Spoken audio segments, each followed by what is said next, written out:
Hello and welcome friends, और आप सभी का एक बार फिर से स्वागत है नोएटेक चैनल पर। और फ्रेंड्स, आज की इस वीडियो में हम बात करने वाले हैं सैमसंग की गैलेक्सी J6 इन्फिनिटी के बारे में। यहाँ पर सैमसंग के J6 इन्फिनिटी में एक नया अपडेट आया था और इस अपडेट में मतलब बताया जाता है आउट ऑफ इंडिया काफ़ी सारे प्रॉब्लम्स आ रही हैं। तो अब मैं आज आपको बताऊंगा कि इंडिया में अपडेट करने के बाद में हमें क्या प्रॉब्लम्स देखने को मिली है सैमसंग के इसी स्मार्टफोन के अंदर। 331 MB के आसपास का अपडेट था एंड इस अपडेट में लगभग 12 से 13 मिनट हो गए। इसे इंस्टॉल होने में काफ़ी टाइम लग गया है। यूजुअली जो मतलब जितना लगना चाहिए उससे कहीं ज़्यादा लगा। ऐसा लग रहा था कोई मेजर ओएस अपग्रेड इंस्टॉल कर रहा हूँ मैं किसी स्मार्टफोन के अंदर। खैर, यहाँ पर मैंने इस डिवाइस को अपने प्राइमरी हैंडसेट की तरह यूज़ करा। हालांकि जब ये नया स्मार्टफोन लिया था तभी मैं इसको यूज़ करता था और बीच बीच में भी यूज़ करता था। और मेरा छोटा भाई तो मतलब इसकी ऐसी तैसी कर देता, मतलब आप समझ सकते हो बच्चे इस टाइप से यूज़ करते हैं स्मार्टफोन को। तो मैंने यूज़ करा, मेरे छोटे भाई ने यूज़ करा और उसको क्या फ़र्क लगा, मुझे क्या फ़र्क लगा, वो सभी मैं आपको इस वीडियो में बताने वाला हूँ। सो यहाँ पर सबसे पहली चीज़ है हीटिंग इश्यूज़। मुझे इस डिवाइस के अंदर इतना ज़्यादा हीटिंग इश्यूज़ देखने को मिले जितना कि मुझे मतलब किसी नॉर्मल स्मार्टफोन के अंदर देखने को नहीं मिलते। पहले इससे कई गुना ज़्यादा मुझे हीटिंग इश्यूज़ देखने को मिलते थे अपने सैमसंग के J7 मैक्स के अंदर।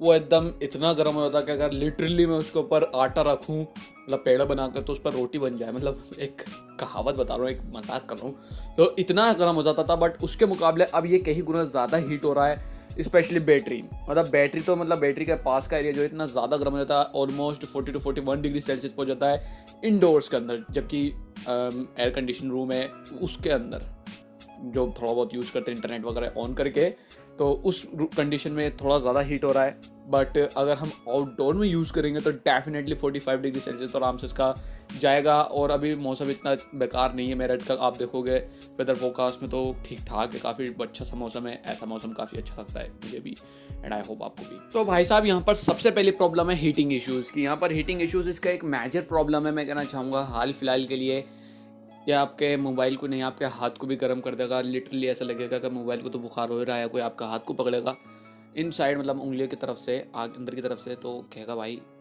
101 का बुखार है। खैर, यहाँ पर आगे बढ़ते हैं। बात करें हम दूसरी प्रॉब्लम के बारे में जो कि मुझे पर्सनली काफ़ी बुरी लगी है, वो है इसकी बैटरी के अंदर। अब मुझे ये चीज़ काफ़ी बुरी लगती है जब भी कोई डाउनग्रेड होता है हमारी चार्जिंग या बैटरी के अंदर, और बेसिकली इस स्मार्टफोन के अंदर इन दोनों ही चीज़ को इस अपडेट के थ्रू डाउनग्रेड कर दिया गया है। सबसे पहले बात करें यहाँ पर हम बैटरी ड्रेन के बारे में, तो हाँ, पहले से ज़्यादा बैटरी ड्रेन हो रही है। अगर आपने अपडेट कर लिया तो भाई तैयार हो जाओ, आपकी जो बैटरी है काफ़ी धाएँ धाएँ और हायाबुसा की स्पीड में ड्रेन होने वाली है। और जो मेरा भाई इस स्मार्टफोन को यूज़ करता है वो लिटरली मुझसे कह रहा था कि मुझे दूसरा मोबाइल ले दो, मैं इसको यूज़ नहीं करूँगा, इसमें बहुत जल्दी बैटरी डाउन हो रही है अपडेट के बाद में। तो भाई बैटरी डाउनग्रेड है। और यहाँ पर अगर आपने अपडेट नहीं करा तो गुड न्यूज़ है, अपडेट अभी मत करना, मतलब बिल्कुल भी मत करना। बैटरी काफ़ी इंपॉर्टेंट है। बात करें हम यहाँ पर चार्जिंग के बारे में, तो भाई साहब चार्जिंग भी थोड़ी बहुत डाउनग्रेड की गई है। हाँ, पहले के मुकाबले थोड़ा ज़्यादा टाइम ले रहा है, लगभग आधा घंटा। अब अगर आप इसको एडजस्ट कर सकते हो बैटरी को डाउन, तो मेरे हिसाब से कोई भी हजम नहीं करेगा इस बात को, बैटरी डाउनग्रेड हो गई है, वो फिर भी अपडेट करना चाहेगा। हाँ, चार्जिंग में थोड़ा बहुत हम एडजस्टमेंट कर सकते हैं। 30-35 मिनट का एक्स्ट्रा टाइम ले रहा है पहले के मुकाबले, बट ये भी काफ़ी होता है जो इसको रेगुलर यूज़ करता है। तो मेरा जो छोटा भाई है वो बिल्कुल भी इसी रीज़न की वजह से मुझे ये स्मार्टफोन वापस रहने कि मैं अभी यूज़ नहीं करूँगा। जब ये प्रॉपर तरीके से ठीक हो जाएगा उसके बाद मैं इसको यूज़ करूँगा।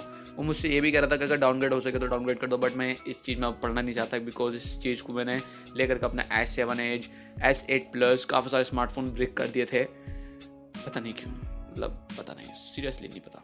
खैर, यहाँ पर ये दो चीज़ें काफ़ी बुरी थी बैटरी के मामले में जो हुई हैं। इसके अलावा यहाँ पर कुछ और भी डाउनग्रेड किया गया है जो कि एक मेजर डाउनग्रेड है इसके कैमरा के अंदर। यानी कि यहाँ पर हमारे J6 इन्फिनिटी के अंदर बताया जा रहा था आउट ऑफ इंडिया जब भी अपडेट रिलीज़ किया गया था कि कैमरा में काफ़ी डाउनग्रेड किए गए हैं। कैमरा के अंदर जो है कैमरा की क्वालिटी डाउनग्रेड की गई है, साथ ही साथ जो नाइट मोड है वो भी इसका डाउनग्रेड किया गया है। तो यहाँ पर मैं आपसे अपना पर्सनल एक्सपीरियंस शेयर करना चाहता हूँ। तो जो नाइट मोड है उसको तो डाउनग्रेड नहीं किया गया है, बट हाँ, जो इसके कलर सिचुएशन कंट्रास्ट है उसको में थोड़ी बहुत छेड़छाड़ की गई है।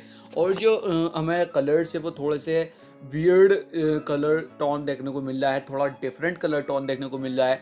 तो हाँ, थोड़ा बहुत छेड़छाड़ की गई है। कैमरा क्वालिटी में नहीं करी है, यहाँ पर इन्होंने थोड़ा सिचुएशन और कंट्रास्ट में छेड़छाड़ करी है, जिससे कि हमें जो कलर है थोड़े डिफरेंट देखने को मिलते हैं। एक्सपोजर कई बार बहुत ज़्यादा ओवर कर देता है, कई बार बिल्कुल अंडर एक्सपोज कर देता है, तो ये चीज़ प्रॉब्लम आई है इसके अंदर। साथ ही साथ फोकसिंग की भी प्रॉब्लम आई है। यहाँ पर फोकसिंग में हमें काफ़ी मेजर प्रॉब्लम देखने को मिल रही है सैमसंग की J6 इन्फिनिटी के अंदर। मतलब फोकस ही नहीं लेता कई बार। तो मोबाइल में आप टैप करके ही फोकस ले सकते हो। ऑटो फोकस इसका बिल्कुल ख़त्म सा कर दिया एक तरीके से, बिकॉज आप माइक्रो जाते हो, किसी के सब्जेक्ट के पास जाते हो तो उसको आउट ऑफ फोकस रखेगा, आपको टैप करके फोकस रखना पड़ेगा, एंड देन आप आउट ऑफ फोकस पे सिलेक्ट करोगे, देन आप जो है पीछे की तरफ जाओगे, किसी और सीन को कैप्चर करने की कोशिश करोगे तो उसको फोकस नहीं लेगा। फोकसिंग में काफ़ी मेजर प्रॉब्लम दी है। बट यहाँ पर इसकी कैमरा की सेटिंग में हमें काफ़ी सारे रेजोल्यूशन की सेटिंग मिल जाती है। यहाँ पर पिक्चर क्वालिटी में भी और वीडियो में भी, दोनों ही जगह पर हमें काफ़ी सारे रेजोल्यूशन के ऑप्शन देखने को मिल जाता है, जो कि आई थिंक पहले नहीं थे। अगर आपने अभी तक अपडेट नहीं करा तो बताना नीचे कमेंट करके, पहले भी थे या नहीं थे। बट हाल फिलहाल अपडेट के बाद में मैंने ये चीज़ नोटिस करी है कि काफ़ी सारे जो है रेजोल्यूशन के ऑप्शन देखने को मिल जाते हैं, विच इज़ प्लस पॉइंट, यानी कि अच्छा पॉइंट है। बट ये 3 पॉइंट ऐसे हैं जो कि काफ़ी नेगेटिव पॉइंट है, और मेरे हिसाब से ये 3 पॉइंट होने के बाद में, जानने के बाद में, मैं तो कभी अपडेट नहीं करना चाहूँगा। मैं इस स्मार्टफोन को अपना प्राइमरी हैंडसेट की तरह यूज़ करूँ तो मैं कभी इस अपडेट को इंस्टॉल नहीं करूँगा। बाकी अगर आपने कर दिया तो कोई बात नहीं, आप नेक्स्ट अपडेट का वेट कर सकते हो, और वो शायद से 1 से 1.5 महीने या 2 महीने के अंदर आए, सैमसंग इसको फिक्स करे, या फिर हो सकता है जल्दी ही रिलीज़ कर दे। देखते हैं क्या होता है। बट इसके बाद, इसके अलावा यहाँ पर बताया जा रहा है कि गेमिंग जो परफॉर्मेंस है उसको इम्प्रूव किया गया है, और मैं उसकी टेस्टिंग कर रहा हूँ, और मुझे वाकई में थोड़ा सा इंप्रूवमेंट लगा है। अब बाकी आपको मैं वीडियो में दिखाऊंगा, जो मैं अपनी वीडियो बनाऊंगा, नेक्स्ट वीडियो जो गेमिंग रिव्यू आएगी। काफ़ी सारे लोगों ने कहा था कि हाँ भाई इसका गेमिंग रिव्यू कीजिए, सो गेमिंग रिव्यू बहुत जल्दी अपलोड हो जाएगा। So stay tuned for that. Make sure आपने चैनल को सब्सक्राइब किया, नोटिफिकेशन बेल को टर्न ऑन किया हो। मैं मिलता हूँ आपसे किसी ऐसी अगले इंटरेस्टिंग वीडियो में। So see you in my next video, signing out.